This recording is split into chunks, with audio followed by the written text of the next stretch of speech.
નમસ્કાર વિદ્યાર્થી મિત્રો, good morning all of you. છેલ્લે આપણે વ્યવસ્થિત ત્રુટિ ભણેલા હતા, બરાબર છે. ત્રુટિઓ વિશે આપણે ભણી ગયેલા હતા. ઝડપથી એક વખત રિવિઝન કરી લઈએ. ત્રુટિ કોને કહેવાય? તો કોઈ રાશિનું આપણે માપન કરી રહ્યા હોય, એમાં ખામી, ભૂલ, તકલીફ જોવા મળતી હોય તેને શું કહેવાય? ત્રુટિ. ત્રુટિના મુખ્ય બે પ્રકાર હતા: વ્યવસ્થિત ત્રુટિ, અવ્યવસ્થિત ત્રુટિ. અને વ્યવસ્થિત ત્રુટિઓના આપણે 3 પેટા પ્રકાર ભણી ગયેલા હતા ગઈકાલે. એક હતું સાધનની ખામીને લીધે ઉદ્ભવતી ત્રુટિ, બીજું હતું પ્રયોગ પદ્ધતિની ત્રુટિ, અને ત્રીજું વ્યક્તિગત ત્રુટિ. બરાબર? તો એના વિશે ડિટેલમાં અભ્યાસ કરેલો હતો. આજનો પ્રશ્ન કે વ્યક્તિગત ત્રુટિ અથવા તો વ્યવસ્થિત ત્રુટિ, વ્યવસ્થિત ત્રુટિઓ કઈ રીતે દૂર કરી શકાય? બે શબ્દ આવ્યા હતા: માત્ર ધન, માત્ર ઋણ. માત્ર ધન એટલે શું? કે મૂલ્ય રહ્યું એ માપેલા મૂલ્ય કરતાં હંમેશા કેવું બતાવે? વધુ. અને ઋણ એટલે જે સાચું મૂલ્ય હોય એના કરતાં માપેલું મૂલ્ય હંમેશા કેવું દર્શાવશે? ઓછું. તો કઈ રીતે દૂર કરી શકાય? તો જે પ્રકારની ત્રુટિ હતી એના કરતાં ઊંધું વિચારો, રિવર્સ વિચારો, એટલે તમને એનું સોલ્યુશન મળી જાય. દાખલા તરીકે પહેલી ત્રુટિ કઈ હતી? તો સાધનની ખામી હતી ને. તો સારા સાધનો વાપરો. ઉચ્ચ ગુણવત્તાયુક્ત સાધનો વાપરવાથી વ્યવસ્થિત ત્રુટિ દૂર કરી શકાય છે. બીજી ત્રુટિ કઈ હતી? પ્રયોગ પદ્ધતિને લીધે. તો સાચી પદ્ધતિ વાપરો. યોગ્ય અને સાચી પ્રયોગ પદ્ધતિ વાપરવાથી પણ વ્યવસ્થિત ત્રુટિ દૂર કરી શકાય છે. અને ત્રીજું હતું વ્યક્તિગત ત્રુટિ. તો પ્રયોગ કરનાર વ્યક્તિ જો પ્રયોગ દરમિયાન યોગ્ય કાળજી રાખે, યોગ્ય ચીવટ રાખે, તો પણ વ્યવસ્થિત ત્રુટિઓ દૂર થઈ શકે છે. એટલે જે ફેક્ટર, જે પ્રકારની ત્રુટિ હતી એના કરતાં ઊંધું વિચારો, વિરુદ્ધ પ્રકારનું વિચારો, તો વ્યવસ્થિત ત્રુટિઓ દૂર કરવાનો આપણને માર્ગ ખબર પડી જાય. બીજો પ્રકાર હતો અવ્યવસ્થિત ત્રુટિ. તો એની વ્યાખ્યા કે આગાહી ન કરી શકાય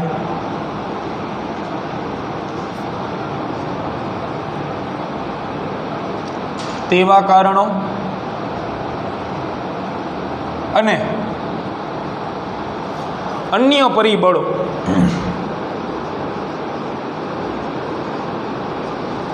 આગાહી ન કરી શકાય તેવા કારણો, જેમ કે એવું માની લો તમે કે વિદ્યુતને લગતો પ્રયોગ કોઈ પણ ચાલુ છે, અવરોધ માપવાનો, તો એમાં લાઇટની જરૂર પડે અને અચાનક પ્રેક્ટિકલ દરમિયાન લાઇટ જતી રહી. તો એ તો કંઈ આપણા હાથમાં હતું નહીં. બરાબર? સાધન સાચું હતું, પ્રયોગ પદ્ધતિ સાચી હતી, વ્યક્તિ પણ યોગ્ય હતા, પણ તેમ છતાં લાઇટ ગઈ. તો એનું કોઈ કારણ નથી આપણી પાસે. તો એ દરમિયાન ભૂલ ઉત્પન્ન થાય. તો આગાહી ન કરી શકાય તેવા કારણો અને અન્ય પરિબળ. અન્ય પરિબળમાં મુખ્યત્વે આવશે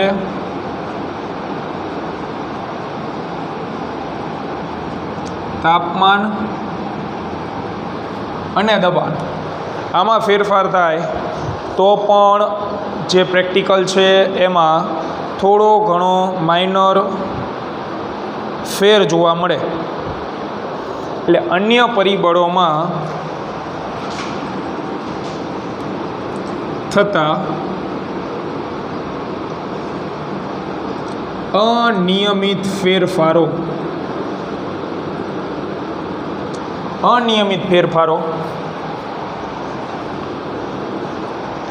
ને લીધે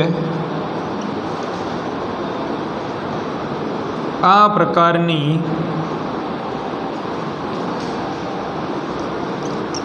ત્રુટિ ઉદ્ભવે છે. બરાબર? તો આ ત્રુટિ જે છે એનું કોઈ જ સોલ્યુશન નથી, કારણ કે રીઝન જ ખબર નથી. ગમે એ રીઝન આવીને ઊભું રહે. તો આ પ્રકારની ત્રુટિઓ એકી સાથે ધન કે ઋણ હોઈ શકે. એટલે માપેલું મૂલ્ય જે છે એ સાચા મૂલ્ય કરતાં અચાનક વધારે દેખાડે અને અચાનક ઘટાડેલું પણ દેખાડી શકે. અને આ ત્રુટિઓને દૂર કરી શકાતી નથી અથવા દૂર કરવી મુશ્કેલ છે, નામુમકિન છે. કારણ કે રીઝન જ ખબર ન હોય તો કઈ રીતે ત્રુટિ દૂર કરવી, બરાબર? અને રીઝન ખબર હોય તોય આપણા હાથની વાત નથી. દાખલા તરીકે મેં કીધું એમ લાઇટ જતી રહે તો પછી કંઈ લાઇટ લાવવી કંઈ આપણા હાથની વાત નથી, બરાબર? એ સોલ્વ કરવું ઇમ્પોસિબલ વસ્તુ છે. તો આ છે બાળકો અવ્યવસ્થિત ત્રુટિ. તો હવે આપણે અત્યંત મહત્ત્વનો ટૉપિક ભણશું ત્રુટિઓના દાખલા. એની ચર્ચા શરૂ કરી. ધ્યાનથી ભણજો કારણ કે કનેક્ટેડ ટોપિક રહેશે.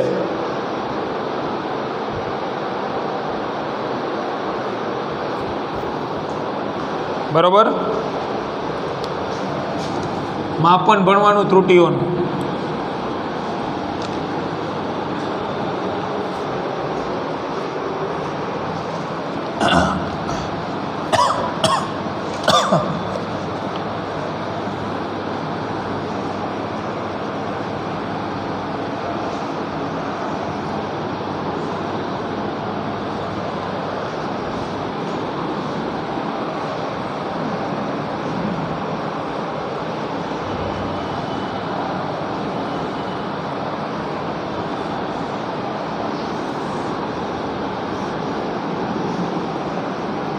ચાલો ત્રુટિઓના દાખલા શરૂ કરી. ધ્યાનથી ભણજો વ્યવસ્થિત રીતે.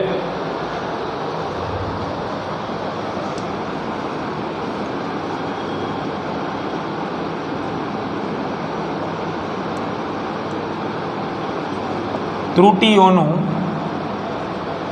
માપન અથવા તો અંદાજ કે આ જે ભૂલ છે એ કઈ રીતે માપી શકાય. તો ત્રુટિઓનું માપન જે છે એ મુખ્યત્વે 3 રીતે આવશે અથવા તમે એવું કહી શકો કે 3 પ્રકારની ત્રુટિઓનું આપણે માપન ભણીશું. પહેલો પ્રકાર નિરપેક્ષ ત્રુટિ,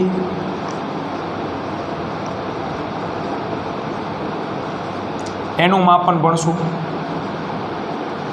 બીજો પ્રકાર સાપેક્ષ ત્રુટિનું માપન ભણશું. અને ત્રીજો અને છેલ્લો પ્રકાર પ્રતિશત ત્રુટિનું માપન આપણે ભણીશું. બરાબર છે? 3 માપન આપણે વારાફરતી ભણવાના છે. તો સૌથી પહેલું શરૂ કરીએ. જો આ પ્રકાર નથી, ધ્યાન રાખજો. ઘણા બધા વિદ્યાર્થીઓને મિસઅન્ડરસ્ટેન્ડિંગ થાય છે કે આ ત્રુટિના પ્રકાર છે. નહીં, ત્રુટિના માપનના પ્રકાર છે, આ ત્રુટિના નહીં. તો આપણે ભણીએ સૌથી પહેલાં નિરપેક્ષ ત્રુટિનું માપન કઈ રીતે થઈ શકે.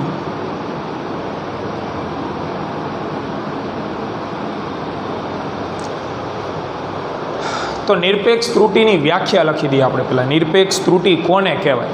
તો નિરપેક્ષ ત્રુટિ એટલે કોઈ રાશિનું સાચું મૂલ્ય અને તેનું પ્રાયોગિક મૂલ્યનો ધન તફાવત છે. કોઈ ભૌતિક રાશિનું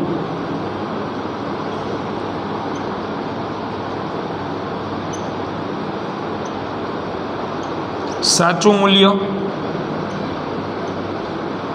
તો કૌંસમાં હું એક શબ્દ લખું છું જેનો ઉપયોગ હમણાં આવશે.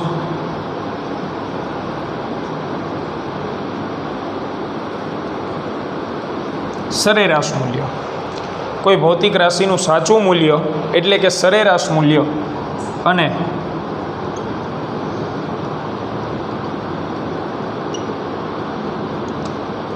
પ્રાયોગિક મૂલ્ય એટલે કે અવલોકન. તમે દાખલા તરીકે એક જ પ્રેક્ટિકલમાં 5-7 રીડિંગો લીધેલા છે તો 5-7 રીડિંગોમાં નાની નાની ખામી રહી હોય, એ કઈ રીતે ગોતવાની? એને કહેવાય નિરપેક્ષ ત્રુટિ. કોઈ ભૌતિક રાશિનું સાચું મૂલ્ય અને તેનું પ્રાયોગિક મૂલ્ય એટલે કે અવલોકન ના ધન તફાવતને તે અવલોકનની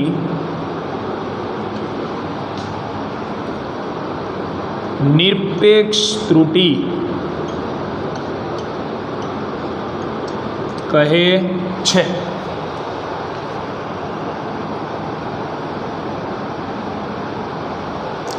એટલે પ્રેક્ટિકલી હું તમને એમ કહું કે બાળકો અવરોધનું માપન કરો, અવરોધનું સાચું મૂલ્ય 10 ઓહમ છે.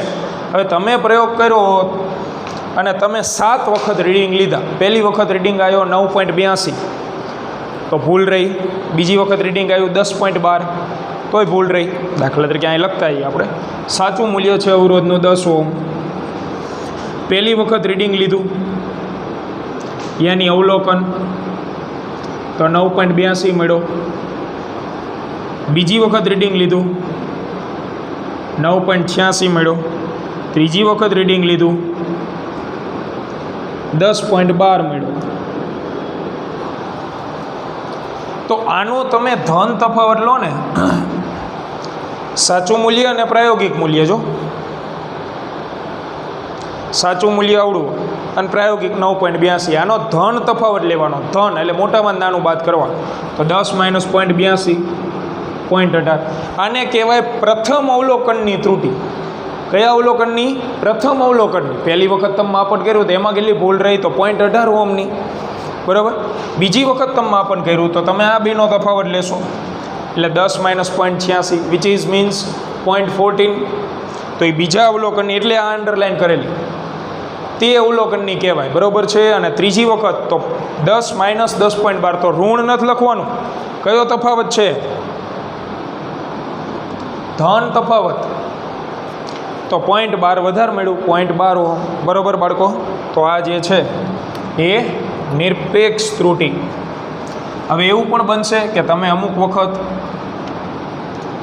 સાચું મૂલ્ય ન આપેલું હોય, સાચું મૂલ્ય ખબર જ નથી કોની યારે તફાવત લેવો, તો એના માટે આ કાઉન્સમાં લખેલું છે.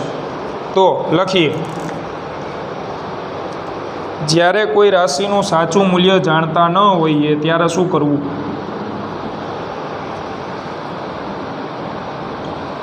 જ્યારે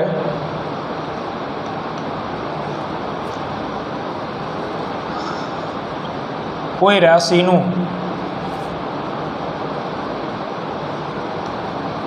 સાચું મૂલ્ય જાણતા ન હોઈએ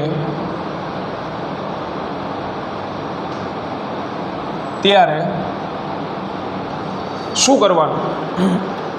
સાચું મૂલ્ય ખબર જ નથી, આપેલું જ નથી, તો કોને લેવા? તો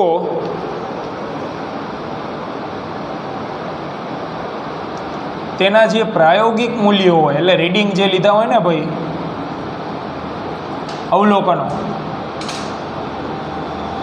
એનું લઈ લેવાનું તમારે સરેરાશ.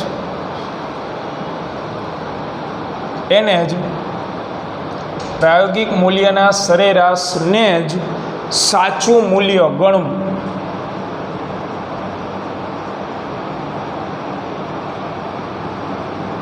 બરાબર.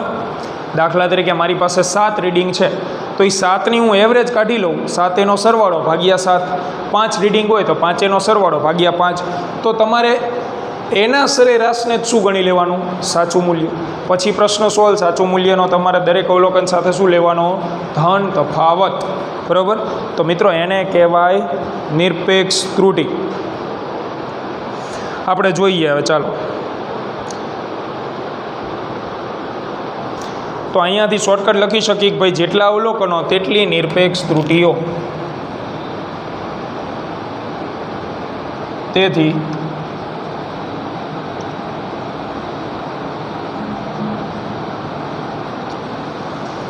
જેટલા અવલોકનો તમે જેટલી વખત રીડિંગ લેશો એટલી વખત ભૂલ પડશે, તેટલી જ નિરપેક્ષ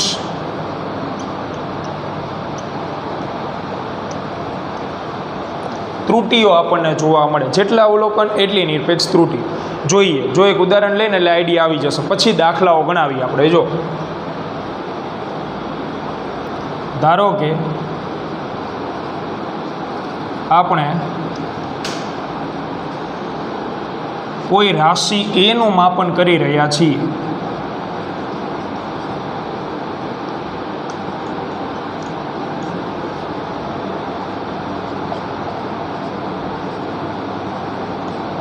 કે જેમાં આપણે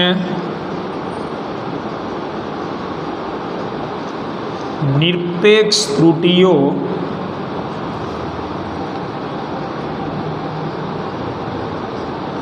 મેળવવી છે.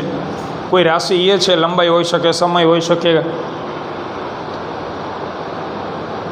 દળ હોઈ શકે, ગમે હોઈ શકે, ટૂંકમાં એમાં નિરપેક્ષ ત્રુટિ મેળવવી છે. અને ધારો કે એના અવલોકનો, એટલે તમે જે રીડિંગ લીધા હશે, ધારો કે એના અવલોકનો એટલે કે પ્રાયોગિક મૂલ્યો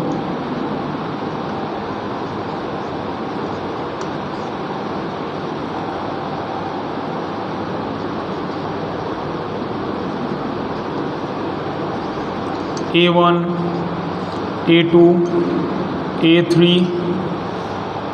A4 અને A5 છે. એટલે 5 પ્રાયોગિક મૂલ્યો છે એના, બરાબર. તો એક વસ્તુ તો ફિક્સ છે, સાચી બાબત છે, ફેક્ટ છે કે તમે 5 વખત અલગ અલગ પ્રયોગો કરેલા છે એક જ રાશિનું માપન કરવા, તો 5 વખત ભૂલ રહેવાની. જેટલી વખત પ્રયોગ કરો, ગમે એવો વિદ્યાર્થી હોય, ગમે એવો શિક્ષક હોય, ભૂલ રહે જ. અને જો ભૂલ ન મળે તો ત્રુટિ 0 લખવાની, એમાં કંઈ ચિંતા કરવાની જરૂર નથી. બાકી ગોતવાની ખરા. તો એના પ્રાયોગિક મૂલ્ય અથવા તો એના અવલોકનો 5 છે. તો હવે આપણે આને ફોલો કરવાનું. મારે એનું માપન કરવું છે, એમાં ત્રુટિ મેળવવી છે નિરપેક્ષ પ્રકારની. પ્રાયોગિક મૂલ્ય મારી પાસે 5 છે. તો નિરપેક્ષ ત્રુટિ એટલે મિત્રો શું છે? અવલોકન અને સાચા મૂલ્યનો કેવો તફાવત? ધન તફાવત, બરાબર. ધન તફાવત છે, એને આપણે નિરપેક્ષ ત્રુટિ કહીએ છીએ. તો નિરપેક્ષ ત્રુટિ આપણે જાણીએ છીએ કે ભાઈ સાચું મૂલ્ય અને પ્રાયોગિક મૂલ્યનો ધન તફાવત છે. તો અહીંયા જે મેં ડેટા લખ્યો એમાં એનું સાચું મૂલ્ય આપણી પાસે છે. જુઓ તો એનું સાચું મૂલ્ય છે, તમારી જોડે નથી. તો શું કરવાનું? સાચું મૂલ્ય જાણતા ન હોય ત્યારે તો તમારે શું લેવાનું થશે? સાચું મૂલ્ય ન જાણતા હોય તો પ્રાયોગિક મૂલ્યનું સરેરાશ લેવાનું થશે. એટલે તમને એનું સાચું મૂલ્ય મળશે. જે રાશિ કીધી હોય એને, લંબાઈ કીધી હોય લંબાઈનું, સમય કીધી હોય સમયનું, દળ કીધું હોય તો દળ, એનું સાચું મૂલ્ય મળશે. પછી આપણે અવલોકન લેતા જશું. તો મેળવીએ હવે આપણે.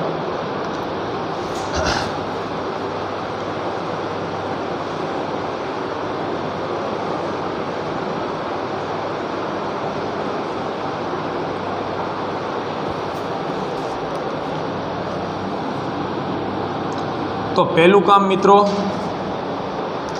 આપણે સાચું મૂલ્ય મેળવવાનું કરશું. પછી ધન તફાવત લઈએ કે ને, એટલે સાચું મૂલ્ય મેળવીએ. ચાલો ત્યારે સાચું મૂલ્ય કઈ રીતે મેળવવું? તો સાચું મૂલ્ય તો આપેલું નથી.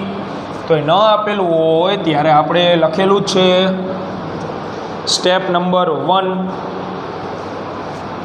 કે જે તે રાશિનું સાચું મૂલ્ય મેળવવું.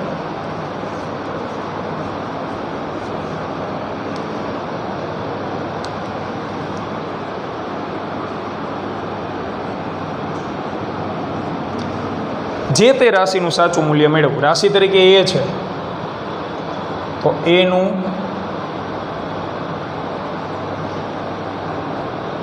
સાચું મૂલ્ય મેળવીએ. તો મિત્રો નથી આપેલું તો કઈ રીતે મેળવવાનું છે? પ્રાયોગિક મૂલ્યનું શું લેશું? સરેરાશ. તો સરેરાશ સંજ્ઞા જે છે એ બહુ મહત્વની છે. સરેરાશની સંજ્ઞા 3 રીતે દર્શાવી શકાય. ધ્યાન આપજો. એનું સરેરાશ મૂલ્ય, એની 3 સંજ્ઞા છે. એ મીન અથવા એ બાર અથવા ખૂણિયા કૌંસમાં એ. આ ત્રણે ત્રણ સરેરાશ મૂલ્યની સંજ્ઞા છે. સરેરાશની નીચે રાશિ બદલાઈ જાય. હો ભાઈ, લંબાઈ આપી હોય તો એની જગ્યાએ એલ લખવાનું, ટાઈમ આપેલો હોય તો ટી લખવાનું છે. તો આ બધી જે છે એ સંજ્ઞાઓ છે, પણ કોની? તો કે એના સરેરાશ મૂલ્યની.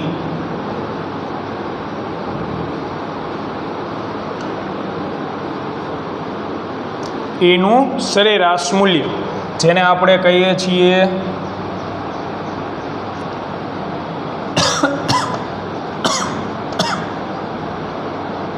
એનું સાચું મૂલ્ય. ધ્યાનથી સમજો, સાચું મૂલ્ય જે છે એ જ પ્રાયોગિકનો શું હશે? સરેરાશ. એટલે એનું સાચું મૂલ્ય. તો બાળકો, આ ત્રણેયમાંથી જે ઈચ્છા પડે એ સંજ્ઞા તમે યાદ રાખી લેજો. જાણકારીમાં ત્રણે ત્રણ હોવી જોઈએ. હો, પેપરમાં તો ગમે એ સંજ્ઞા આપશે તમને, એટલે મેં ત્રણે ત્રણ લખી છે. તમારે એકથી ટેવાઈ જવાનું છે, કોઈ પણ એક.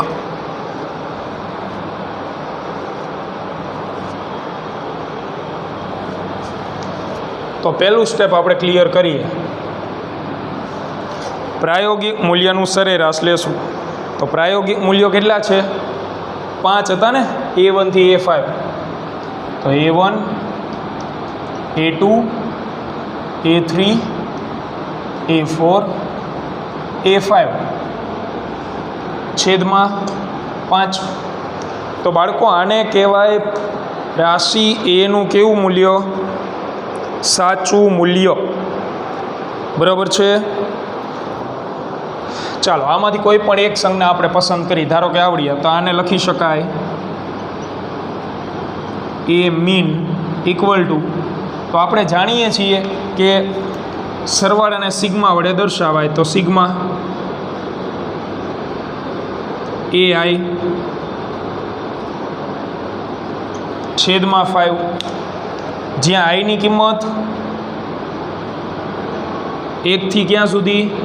n સુધી. તો એ આઈની જગ્યાએ 1 મૂકો તો A1, સિગ્મા એટલે +2 મૂકો A2, +A3 ક્યાં સુધી? 5 સુધી. તો ચલો બાળકો, સાચું મૂલ્ય મળી ગયું. ઓકે, વ્યવસ્થિત રીતે સાચું મૂલ્ય આપણને મળી ચૂકેલ છે. આ એની સંજ્ઞા છે. આ લઈ શકો, આ લઈ શકો, અથવા આ લઈ શકો. સ્ટેપ નંબર 2, સાચું મૂલ્ય અને પ્રાયોગિક મૂલ્યનો ધન તફાવત જે તે અવલોકનની નિરપેક્ષ ત્રુટિ આપે. તો સ્ટેપ 2, તો જેટલા અવલોકન એટલી નિરપેક્ષ ત્રુટિ. પ્રથમ અવલોકનમાં હું નિરપેક્ષ ત્રુટિ ગોતું.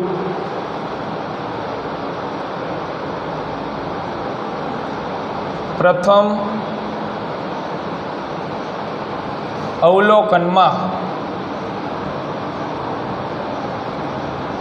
નિરપેક્ષ ત્રુટિ. હવે ધ્યાન આપજો, સંજ્ઞા જ બધું છે. ધ્યાનથી સંજ્ઞા ઉપર જ આખી ચર્ચા ચાલશે. તો પ્રથમ અવલોકનની સંજ્ઞા શું છે મિત્રો? પ્રથમ અવલોકનની સંજ્ઞા A1, પણ નિરપેક્ષ ત્રુટિની સંજ્ઞા છે ડેલ્ટા. શું છે? ડેલ્ટા. ત્રિકોણ ટાઈપ. આ ડેલ્ટા રહી નિરપેક્ષ ત્રુટિની સંજ્ઞા છે, ડેલ્ટા. બરોબર છે? ઇક્વલ ટુ શું લખાય? તો કે પહેલાં તો ધન તફાવત છે એટલે હું લખી નાખું માનાંક. બરોબર ને? ધન તફાવત એટલે શું લખી નાખવાનો? માનાંક. તો ધન તફાવત કોનો કોનો છે? સાચું મૂલ્ય અને પ્રાયોગિક મૂલ્ય. સાચું મૂલ્યની સંજ્ઞા શું છે? એ મીન.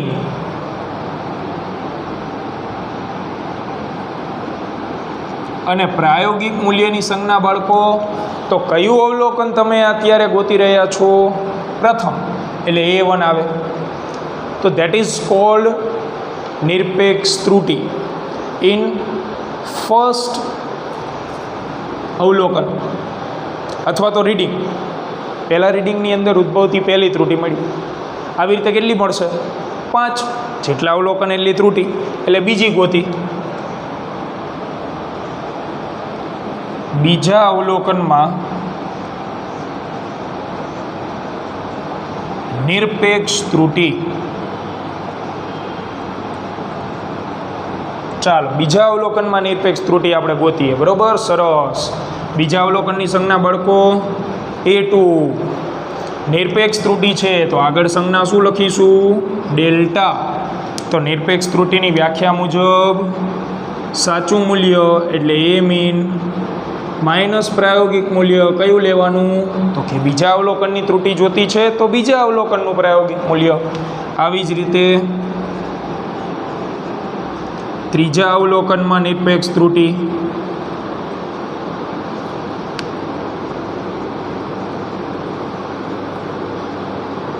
તો ત્રીજા અવલોકનની નિરપેક્ષ ત્રુટિ એટલે લખશું આપણે A3 અને આગળ શું લખીશું?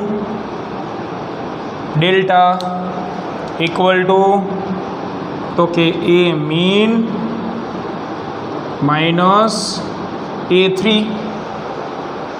ત્યાર પછી ચોથું અવલોકન આવું ક્યાં સુધી ચાલશે? તો કે જેટલા અવલોકન હોય એટલી ત્રુટિ કીધી હતી. ચોથા અવલોકનમાં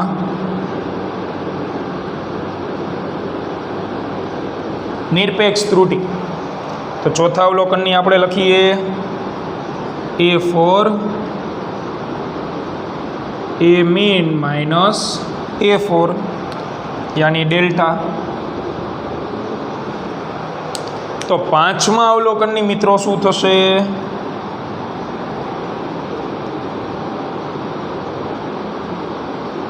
તો એના માટે જાતે લખો તો આવડી જાય ને. ડેલ્ટા A5 એ મીન માઇનસ A5. બે વસ્તુ આવી, બે સંજ્ઞા આવી. પહેલી સંજ્ઞા સરેરાશ શબ્દ જુઓ તમે એટલે ખૂણિયો કાઉન્સ ઉપર 12 અથવા સફિક્સમાં મીન, ત્રણેયમાંથી ઈચ્છા પડે એ સંજ્ઞા તમે વાપરી શકો. બીજી સંજ્ઞા એ નિરપેક્ષની ડેલ્ટા ડેલ્ટા ડેલ્ટા ડેલ્ટા. તો આ સ્ટેપ નંબર 2 હતું. બરાબર. Very easy is this. તમને પ્રાયોગિક મૂલ્ય આપે એનું સરેરાશ લો, સાચું મૂલ્ય મળી જાય. સરસ, વેરી ગુડ, ખૂબ સરસ. પછી સાચા મૂલ્યનો પ્રાયોગિક સાથે ત્રણ તફાવત લેતા જાઓ, મજા કરતા જાઓ, નિરપેક્ષ ત્રુટિ મળતી જાય. ત્રીજું સ્ટેપ કે તમે આ ત્રુટિઓનું જો સરેરાશ લો તો તમને મળશે સરેરાશ નિરપેક્ષ ત્રુટિ. નિરપેક્ષ ત્રુટિ તો ગોતી લીધી, એનું પાછું સરેરાશ લેવાનું એટલે મળશે સરેરાશ નિરપેક્ષ ત્રુટિ. મેળવીએ આપણે એને પણ.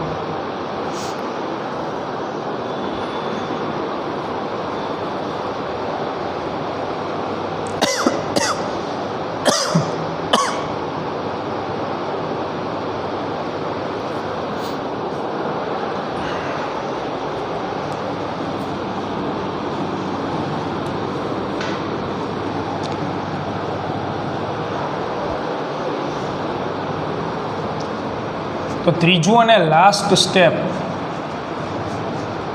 કે સરેરાશ નિરપેક્ષ ત્રુટિ કઈ રીતે મળે?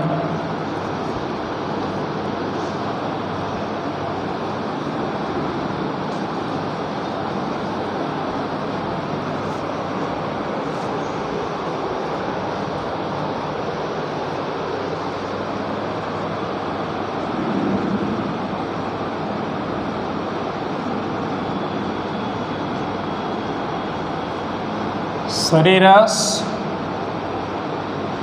નિરપેક્ષ ત્રુટિ આને મેળવીએ આપણે. તો કોનું સરેરાશ લેવાનું? નિરપેક્ષ ત્રુટિઓનું. એટલે સરેરાશ નિરપેક્ષ ત્રુટિ એમાં સરેરાશ નિરપેક્ષ ત્રુટિ ઇક્વલ ટુ એની સંજ્ઞા શું લખાય? શું સંજ્ઞા લખશો તમે? તો પહેલી વસ્તુ તો નિરપેક્ષ ત્રુટિ છે ને બાળકો, એ ડેલ્ટા આવશે. શેમાં ગોતવાની છે? તો એમાં. એ પણ આવશે. અને સરેરાશ શબ્દ છે તો સરેરાશમાં આપણે ત્રણ સંજ્ઞા આપી, એમાં કઈ સિલેક્ટ કરેલી છે? મીન. ધ્યાનથી હો, સંજ્ઞા જ સર્વસ્વ છે. ડેલ્ટા એ મીન તો એને કહેવાય એમાં સરેરાશ નિરપેક્ષ ત્રુટિ ઇક્વલ ટુ, તો જેટલી ત્રુટિઓ મળી એનું એવરેજ લઈ લો. Delta A1, delta A2, delta A3, A4 અને A5 ભાગ્યા 5. તો આને કહેવાય સરેરાશ નિરપેક્ષ ત્રુટિ. બરાબર, એકદમ સિમ્પલ છે. સ્ટેપ ફોલો કરો તો આને આપણે હજી આમ લખી શકીએ, delta A mean equal to sigma delta A I છેદમાં 5, જ્યાં આઈની કિંમત બાળકો 1 થી 5. તો આને કહેવાય સરેરાશ નિરપેક્ષ ત્રુટિ. Very simple, 3 step, easy. ત્યાર પછી તો કોઈ ભૌતિક રાશિને મારે દર્શાવવી હોય એને આમ દર્શાવી શકાય. જો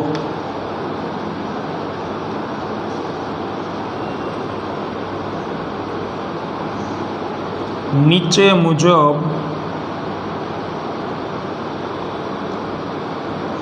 દર્શાવાય.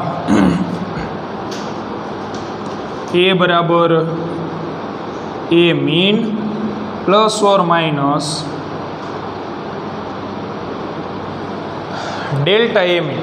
આ સંજ્ઞા છે, સંજ્ઞા કોઈ દિવસ ફરે નહીં. કોઈ પણ રાશિને આ સંજ્ઞા વડે જ દર્શાવી શકાય. જ્યાં પહેલું જે લખવામાં આવે ને મિત્રો, એ તે રાશિનું કેવું મૂલ્ય હોય? સાચું મૂલ્ય. અને પછી લખવામાં જે આવે એ સરેરાશ નિરપેક્ષ ત્રુટિનું મૂલ્ય હોય. ધ્યાન રાખજો, શીખવાડી દઈએ શું કામ આવું લખવામાં આવે છે. તો એ માત્ર જાણકારી માટે છે, છતાં ભણી લો. દાખલા તરીકે હું એક દળનું માપન કરું છું જેનું સાચું મૂલ્ય 5 છે. બરાબર, એક રાશિ છે દળ, એનું સાચું મૂલ્ય ધારો કે 5 કિલોગ્રામ છે. હવે મેં એમાં ત્રુટિ ગોતી, તો સરેરાશ નિરપેક્ષ ત્રુટિનું મૂલ્ય મને મળ્યું 3 કિલોગ્રામ ને 2 ગ્રામ લઈ લે. ચાલો ને, આ 3 કિલોગ્રામ છે. અને એમાં મને સરેરાશ નિરપેક્ષ ત્રુટિ 2 ગ્રામની મળી. તો પહેલાં તો સમાન એકમમાં જે છે એને ફેરવી નાખો. ગ્રામને કિલોગ્રામમાં હું લખું 0.002 કિલોગ્રામ લખી શકાય. ઓકે, હવે જોઈએ જો શું થાય. તો મને એક વસ્તુનો જવાબ આપો. તમે એમ કહો કે હું એક દળનું માપન કરું છું અને એમાં 2 ગ્રામની ખામી નીકળી. 2 ગ્રામની ખામી નીકળી એનો મિનિંગ શું? 2 ગ્રામ વધારે હોઈ શકે અને માપેલું મૂલ્ય 2 ગ્રામ કેવું હોઈ શકે? ઓછું હોઈ શકે. 2 શક્યતા થાય. તો દળનું શક્યતમ મહત્તમ મૂલ્ય શું થાય? મોટામાં મોટું મૂલ્ય. કે ભૂલથી ત્રુટિ ઉમેરી દો. અમુક વાર નથી આવતું, પૈસા ગણીને આપે તમને, 100 રૂપિયાનું બંડલ, 100નું બંડલ હોય તો એમાં નથી કહેતા આપણે કે ગણી લેજો એક વખત, એકાદ નોટ વધારે કે ઓછી નથી આવી ગઈ. તો તમે 2 પ્રકારની શક્યતા બોલો છો ને. કોઈ દિવસ એવું કીધું કે વધારે જ આવી ગઈ કે ઓછી જ આવી ગઈ? જ્યારે તમે વ્યવહારિક રીતે બોલો છો તો એવું બોલો છો, ગણી લેજો, એકાદ નોટ આઘી પાછી નથી ને, અથવા તો વધુ ઓછી નથી ને. તો ત્રુટિનો મિનિંગ 2 પ્રકારનો થાય. સાચા મૂલ્યમાં એટલું ઉમેરી શકાય, બાદે કરી શકાય. તો જો દળનું શક્યતમ મહત્તમ મૂલ્ય શું થાય? તો સાચું મૂલ્ય શું છે? 3. હવે માપનમાં ભૂલ કેટલી આવી? 0.002. એને જો હું ઉમેરી દઉં આમાં તો આ મેક્સિમમ મૂલ્ય થઈ ગયું. આના કરતાં મોટું મૂલ્ય મળવાનું જ નથી, કારણ કે ભૂલ કેવડી મળી મને? 2 ગ્રામની મળી. તો કાં તો 2 ગ્રામ વધારે ગયું હશે, કાં 2 ગ્રામ કેવું ગયું હશે? ઓછું. એટલે આ મહત્તમ મૂલ્ય મળ્યું 3.002 કિલોગ્રામ. અને આ જ દળનું શક્યતમ લઘુત્તમ એટલે નાનામાં નાનું મૂલ્ય શું આવે? તો કે 3 ઓછા 0.02. કારણ કે ઓછું મૂલ્ય એટલે શું કે ભાઈ એટલું દળ ઓછું વાયુ હશે, બીજું શું હોય એમાં 2.998.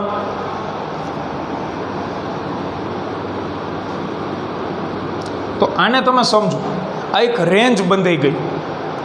દળનું મૂલ્ય મેક્સિમમ મહત્તમ 3.002 હોઈ શકે અને લઘુત્તમ આટલું હોઈ શકે. આ બેની વચ્ચેનું કોઈ પણ માપ આવે, બેની વચ્ચેનું કોઈ પણ માપ આવે. તમે દાખલા તરીકે હું તમને 5 મીટરનું માપન કરવા આપું ને તમે 1 મીટરની ભૂલ કરો છો માપવામાં, તો 1 મીટરની ભૂલ એટલે 5 મીટરની જગ્યાએ તમે મને જવાબ 4 મીટર આપ્યો હોય, અથવા કોઈ વિદ્યાર્થી મને એમ કહે સર 6 મીટર જવાબ આવે છે, તો એ 1 મીટરની ભૂલ શું થઈ? કાં તો મેક્સિમમ ઉમેરો અને કાં તો બાદ કરો. તો આને લખી શકાય કે આ દળ કઈ રેન્જમાં ઘૂમતું હશે? તો કે 2.998 કરતાં મોટું હશે અથવા એના જેટલું હોય અને 3.002 કરતાં કેવું હોય? ઓછું. આ રેન્જની અંદર એ ઘૂમશે. તો આને તમે ટેકનિકલી લખી શકો છો સાચું મૂલ્ય ઓછા ત્રુટિ. એટલે સાચું મૂલ્યને આપણે દર્શાવીએ છીએ મીન વડે. દળ છે એટલે એમ મીન વડે દર્શાવ્યું, માઇનસ અહીંયાથી કહું છું, અને ત્રુટિ તો સરેરાશ નિરપેક્ષ ત્રુટિ એટલે delta M mean is less than or equal to M greater than or equal to. તો આ 3.002 અહીંથી આવ્યું એટલે કે M mean plus delta M mean આવું થાય. તો તમને આનો કાઉન્સ કેવો મળે બાળકો?